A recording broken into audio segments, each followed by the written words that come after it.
आज के समय में सबसे ज़्यादा बात हो रही है who is Tariq Rahman. Tariq Rahman elder son है किसके, बांग्लादेश प्रेसिडेंट ज़ियाउर रहमान और ex prime minister Khaleda Zia के, जो कि लंदन में रहते हैं और अभी करंट टाइम में तो बांग्लादेश में पाए गए हैं और काफ़ी ज़्यादा चर्चे में ज़ोर शोर से रोड शो हो रहे हैं वापसी के। बेसिकली ये बीएनपी के एक्टिंग चेयरमैन थे सिंस 2008 से 18 से।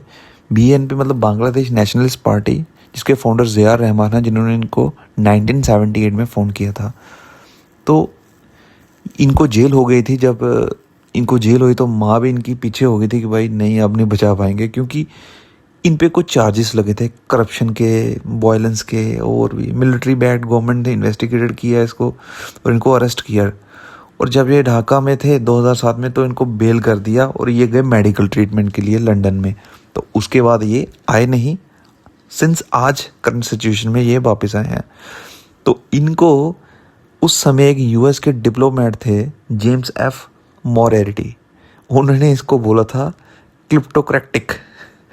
अब क्लेप्टोक्रेटिक क्या है? बेसिकली एक वायलेंट पॉलिटिकल पर्सन या एक करप्ट जिसमें सब गुण है, तो ये उनका दर्जा दिया गया था। इसमें इसका प्रॉपर ये एक कटिंग है पेपर की, वो लगाई, जिसमें अच्छे से शब्दों में लिखा हुआ है कि portraying Tarique Rahman as a symbol of kleptocratic government and violent politics in Bangladesh. तो अब बात करते हैं कि ये यहाँ से गए क्यों, रहमान इज इन एग्जाइल क्यों, इनको सज़ा मिली, फोर्स किया तो फोर्स, जैसे आपको मैं छोटे छोटे, अब ये 1991 में इनके जिया और शेख हसीना, लीडर जो अपोजिशन डायनेस्टीज में थे, have traded power over 30 years with brief interruptions. तो हसीना जी थी जो अवामी लीग की, जो अभी इंडिया में करंट सिचुएशन में enter politics after her father. तो प्रेसिडेंट शेख मुजीबुर जो रहमान थे, आप पता है उनको काफ़ी अच्छा दर्जा, अभी तो यूनुस खान की सरकार ने तो उनकी बुक्स में से भी उनके चैप्टर निकाल दिए हैं। तो वाज असैसिनेटेड इन 1975, उनको मारा गया था, ठीक है। तो उसके बाद president Ziaur Rahman was killed 1981 coup attempt same. तो the party fares rivals but briefly allied in the late 90s to oust military ruler General Arshad. In 2009 में Hasina crack down on BNP after regaining power. तो BNP members काफ़ी ज़्यादा लोगों ने jail में गए, while Tariq Rahman तो यूके भाग गया ना, उसको तो भाई बेल मिली तो वो कि उसने अपनी हेल्थ वेल्थ का बहाना मारा और निकल गया। तो आज के टाइम में वो वापस में है। तो इसमें बोला गया है कि अब इनका वापसी का कारण क्या है। तो लास्ट ईयर आपको पता है जो स्टूडेंट का प्रोटेस्ट हुआ था ना जॉब कोटा के लिए, हसीना के चक्कर, जब शेख हसीना जी की गवर्नमेंट थी, तो जब मसला बना तो हसीना जी यहाँ पे आ गए इंडिया में, ठीक है। तो उसमें भी फोर्सेस किल्ड अप टू 1400, ये पर यूएन का वो आउटपुट है, ठीक है।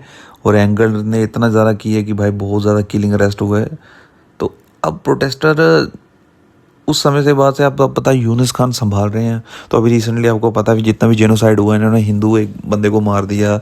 तो कारण अभी अब कल परसों की स्टेटमेंट में ये बोल रहे हैं कि ये तो किसी अपने ही, मतलब अब मैं नाम नहीं ले सकता, यूनुस खान की तरफ नाम जा रहा है, इशारा जा रहा है। मुझे आज तक ये समझ नहीं आ रहा कि उस बंदे को नोबल पीस प्राइज़ दिया कैसे और क्यों दिया है। उसमें नोबल वाले काम ही किया है जिसने बांग्लादेश की ये हालत बना दी, जिसको ये नहीं पता है कि बांग्लादेश को किस साइड पे लेना है। वो तो उनसे हाथ मिला के बैठ रहा है जिनसे हमने 1971 में आज़ाद करवाया था। बात करते हैं कि अभी इंटरिम लीडर जो यूनुस जी हैं, ये रहमान से लंदन में जून में मिले थे।